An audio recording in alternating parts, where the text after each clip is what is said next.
So you might be wondering why a dentist is talking about nutrition. And it could be controversial talking about gum disease and then fasting.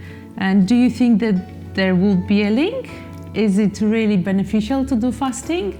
Is it gonna help people with gum disease to do fasting? What's your opinion, Belle, on that? I think in many ways, absolutely, that restricting food or restricting your eating window could be super beneficial.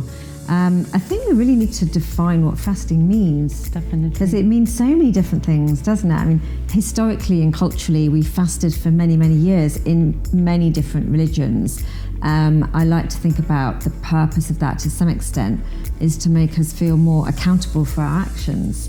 And when you're thinking about gum disease, we have to be accountable, don't we? Because the better we look after our gums, the more time we invest, the more likely we are to have better gum health. And of course, as we both know, gum health is not just about your gums, right? Not at all. So we know, and there is lots of knowledge behind, about the link between sugar levels in the blood and any metabolic disorder. So I see my patients with gum disease, and I often ask about sugar levels, diabetes. It all matters. And I truly believe that without addressing this problem of sugar levels and any chronic uncontrolled disease, you cannot cure, help, stabilize the gum disease. Very true. So when we think about gum disease, we're considering bacteria in the mouth wreaking havoc, aren't we, really? And so we're thinking about, okay, well, why is the bacteria in the mouth able to do that with certain people, but then not with others? Otherwise, we'd all have gum disease. Definitely. So which is why it's so right for you to ask your clients and inquire as to their sugar levels. Now, sugar feeds problematic bacteria. So if we were to be having a very high sugar diet, so let's just think about what that might look like. I'm thinking my mind automatically goes to a very sugary cereal. Let's say we're having some cornflakes in the morning. We might be drinking tea or coffee throughout the day with added sugar, or we might be drinking soft drinks, such as snacking as well. Snacking is a problem. High carbohydrate type diets. So I'm thinking about, bowls of pasta with tomato sauce, pizzas, donuts, biscuits. All of these things are adding a level of sugar. Definitely. To the mouth. I agree, but also if you consider apple, it is a wonderful, my favorite fruit, but also it contains sugar. So everything that we plant throughout the day, it obviously needs to be planted in a very wise way. Everything matters. So if I eat 10 apples a day, I will be constantly snacking on apples. It brings the sugar level also up in the mouth, in the body, but it is a constant acid attack on my teeth. So yes, to apples, but probably not the whole day long for me. Yes, absolutely. No, I agree with you. We need to think about the consistency of eating anything, really. Definitely. Throughout the day is going to be triggering your blood glucose to remain consistently high. So apple's not as much of a problem as something like biscuits, but still, we need to keep some kind of mealtime consistency in place. And I think it's interesting when we think about fasting as well. Historically, in the UK, we didn't have breakfast up until industrialization. So if we're thinking about the 1800s, we had lunch and we had dinner. That's when we broke the fast, at lunchtime. It was only a certain cereal company that created this feeling that we needed to have breakfast. And then we've kind of run with it. And then since then, consistent snacking has been quite condoned too, hasn't it? Wow, that's interesting, because actually my favorite meal of the day is breakfast. Because I am a morning person. I like to wake up early, so around 5:36. I like to do small bits and pieces, even if I can go for a run. So then I get hungry, I need my breakfast. But then I know that intermittent fasting is good for me as well. So I try to finish my eating routine around 4 or 5 p.m. And then I know that I will be fasting for around 14 hours. And it does suit me because I can control my blood sugar levels, my weight. But obviously for people who want to lose weight, intermittent fasting, what do you think? Is it the best solution? or not? I don't think it's the best solution. I just think it's a good solution for certain types of people, dependent upon the reason why they need to lose weight. So it's interesting what you're saying there about the fact that you're a lark, so eating breakfast suits you well. And I think that's an important point with fasting. So when we are intermittent fasting, we're leaving a nice overnight fasting window of around, people do 12 hours, some do 14, some do 16. Doesn't necessarily mean we all need to miss out breakfast. If you're a lark, breakfast is perhaps more important to you as your self-care. And we could include that meal and then have the overnight fasting window starting from early evening. Whereas if you're a night owl and you're getting up later, perhaps you're somebody who doesn't particularly like breakfast anyway, we could be leaving out breakfast, starting with lunch, then having dinner, and then having an overnight fasting window that goes all the way through to maybe midday. So I do feel like we can implement fasting into our lifestyles, very much determined by what kind of person we are, what's our natural circadian rhythm. Definitely. I feel for me, fasting for a long period of time is a struggle. I think it is a lot to do with self-discipline, because if I need to cook for my children, I tend to finish their meals, so I cannot fast for a prolonged time. So for me, probably the best way would be go to a retreat where you can switch off from family life and do a few days. But we know that fasting is really important.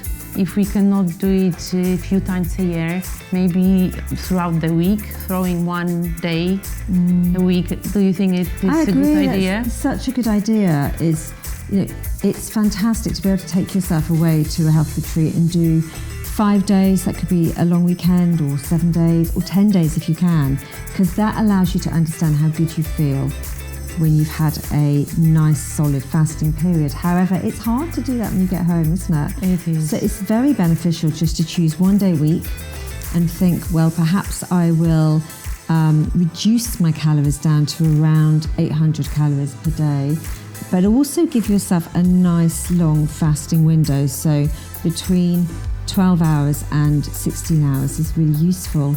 You know, the concept behind that, of course, is that every time we consume something, our blood glucose begins to rise, and then our pancreas needs to release insulin, and which is great. That's a normal reaction. But when we, in the 21st century, are consistently requesting the release of insulin, then that's when we can creep towards insulin resistance. Exactly. And that, of course, is going to push up your blood glucose, because the purpose of insulin is to head its way towards the wall of the cell and to communicate with the inside of the cell, to open up its doorway, let's say, as an analogy, and allow blood glucose into the cell.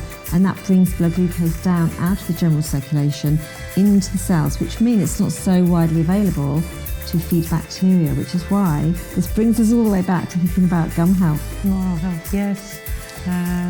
So I absolutely started to kind of read more about fasting, and then I came across apoptosis. Yeah, it's so interesting because it is in this talks about rejuvenation and aging, such an important process when your body can clean up the mess, deal with the problems inside the cells, and just like you do MOT for the car and then tidy up the house, that's the same thing that the body does, right? So autophagy, yes, absolutely. So autophagy is a term which is all about cell renewal and cleaning away cellular debris. And what we've seen by looking at research is that when we're in a fasting state, so the body's recognizing that it's in a calorie deficit state, it tends to instigate and trigger this process of autophagy, where we've got this cell clearance and cell renewal, which is so good for longevity.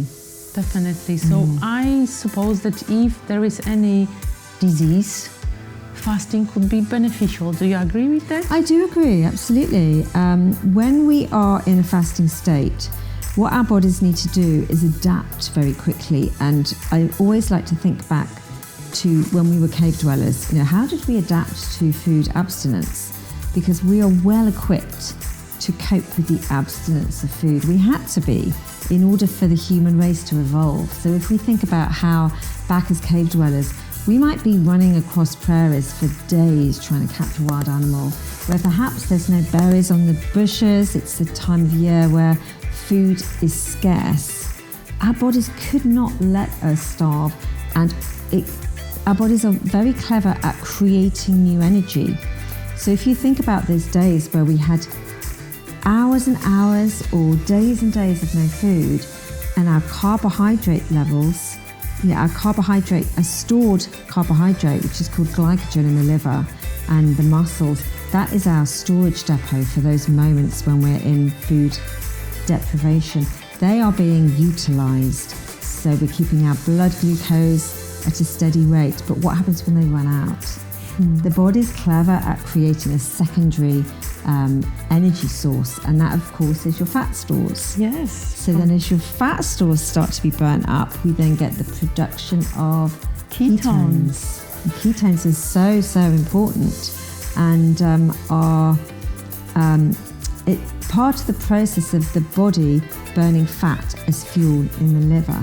Now when this happens, we have lots of different adaptive effects that improve our longevity genes, for example. Definitely. It's an exceptionally clever mechanism. So we're touching now on ketogenic diet, because Yes. production of ketone bodies. And in the cancer research, I was reading a lot about how important it is to have higher level of the ketone bodies, because it rejuvenates the mitochondria. And mitochondria is this amazing energy producing unit in our human body. So for people with fatigue and different type of issues, it is a process of also rejuvenating this inner mechanism of producing energy. Yes. So mitochondria are so important. We need to look after our mitochondria. Yes, we do, absolutely. And this really ties into thinking about certain diseases that are big killers in the UK at the moment. So I was looking at research the other day, what is the biggest killer in the UK? What kind of diseases are we looking at? Now globally, that looks like cardiovascular disease. But actually in the UK, I was looking at research from 2018, that was dementia and Alzheimer's. Now, what is another term for Alzheimer's? It's a diabetes, Yes. of brain. Yes. Type 3 diabetes. So if we are putting into place any strategies within our food plan that are going to bring down our blood glucose and sort of recalibrate the sensitivity of insulin and allow ketones to be produced, because we've run out of our carbohydrate stores, has a very positive effect on the brain. The ketones can very quickly access the brain and give you quite a nice cognitive high, actually. Have you found that when you're fasting?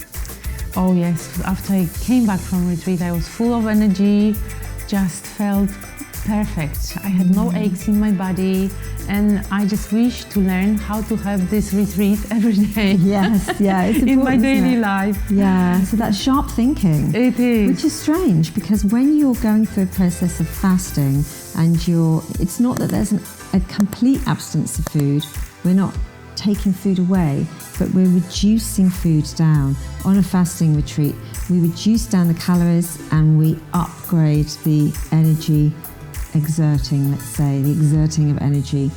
And the body adapts very, very quickly then to producing these ketones, and they give us this amazing cognitive high, which you are quite surprised about, I think, the first time you fast, because you're expecting to be quite energy depleted. Absolutely. When in fact your thinking is quite sharp, isn't it? Definitely. There is a moment that you know that it happens actually in your body, that suddenly there is no energy, and then suddenly everything is increasing. So our bodies are awesome. I just learn more and more, going into more and more science, and I can never stop learning new things. So thank you very much. I hope that you found it useful, and then you now see why it would be important, if you have gum disease, to do fasting. Yes, absolutely. Thank you so much, Belle. Thank you. Thank you.